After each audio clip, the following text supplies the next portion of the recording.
The auction square reeked of sweat, scorched metal, and desperation.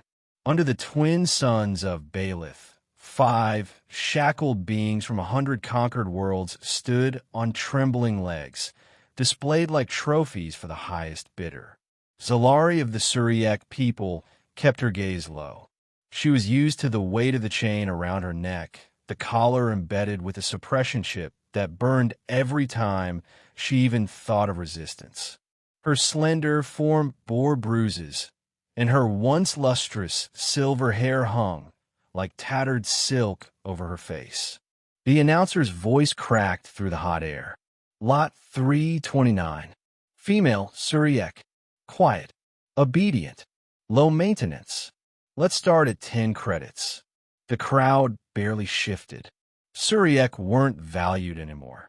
Not since their planet fell 5 years ago. They were too few, too proud, too broken.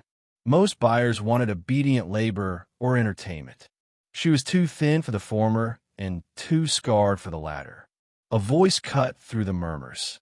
I'll take her. 10 credits. Laughter rippled across the market square. Zalari dared to lift her head. The bidder was human. He looked rough, dressed in dusty boots and a tattered jacket, with a 5-day beard and tired eyes. Not a noble, not a rich merchant, just someone. The auctioneer squinted. 10 credits? That's the starting bid. The man shrugged. That's all I've got. Take it or leave it. Another ripple of laughter. But no one bid higher. Sold. He didn't yank her leash or slap her into submission like her last owners. He just gestured. Come on. I'm not carrying you. Confused, Zalari followed. His name was Kalen Ward, a former engineer turned scavenger, scraping out a living on the outskirts of the free fringe. He didn't talk much. Just led her to a rusted ship docked behind the market. A beat-up freighter called the Wren. Inside, he unshackled her. Her wrists trembled. No collar, she whispered. Kalen looked at her like she'd asked if the sky was wet. Why would I need one? Zalari blinked. Because I'm yours. No, he said flatly. You're not a thing. You're just someone who's had a rough time. And I didn't buy you to use you. I just didn't want anyone worse to get you. Her knees gave out. She fell to the floor, expecting punishment. Nothing came. Weeks passed. Kalen gave her space. Food. A private room. He didn't ask her to clean, serve, or share his bed. He gave her access to the ship's database. Let her read. Let her sleep. She spent the first week just recovering from malnutrition. When she asked, timidly, why he helped her, his answer was maddeningly simple. You looked like you needed saving. Why? Why not? She learned that he had lost his family in a pirate raid 5 years ago. He'd stopped trusting most people after that. But something about her, maybe the defiance she tried to hide, pulled at the old part of him that still believed in doing the right thing. She began helping on the ship, fixing panels, organizing tools. One day, when he struggled with the navigation system, she casually rewrote half the code. He stared at her in surprise. You're an engineer, he said. I was, she replied, before my world burned.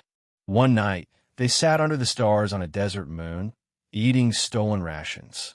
You can leave, you know, Kalen said, not meeting her eyes. I'll drop you at the next port.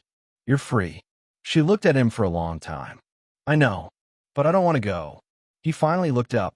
Why? Because I've been owned, beaten, tossed between ships. But this is the first place I've felt seen. I don't want to lose that. Something flickered in his eyes. He reached out slowly, brushing a strand of silver hair from her face. You don't have to earn love, Zalari. It's not a price you pay. Tears stung her eyes. Then why did it cost you 10 credits? He smiled. Best damn 10 credits I've ever spent. They became partners. Not just survivors. Not just two broken souls on a rust bucket ship, but a team. A crew. A quiet kind of love grew, without chains, without pressure. Just warmth. Then came the job. A distress beacon from a Syriac outpost, one that wasn't supposed to exist. Zalari insisted they answer it. Kalen hesitated, knowing the risks. But he didn't stop her. They found it, a hidden colony of Syriac survivors, hunted by slavers. Barely holding on, Zalari stepped into the wreckage of her people's hopes, and something in her clicked. She was no longer just a victim. She had skills, knowledge, and now a ship. She looked at Kalen. "Let's fight back." He just grinned. "You're the captain." They attacked slaver convoys. Freed hundreds. Word spread of Iran, a ghost ship that struck in the dark and left freedom behind. Zalari became a symbol of resistance. Kalen stood by her side, not as her savior, but her equal, her anchor. Years later, when the Syriac rebuilt a homeworld, they built a statue at the center. Not of Zalari alone, but of two figures, alien and human, side by side. At the base, the inscription read, 10 credits. One choice. A galaxy changed.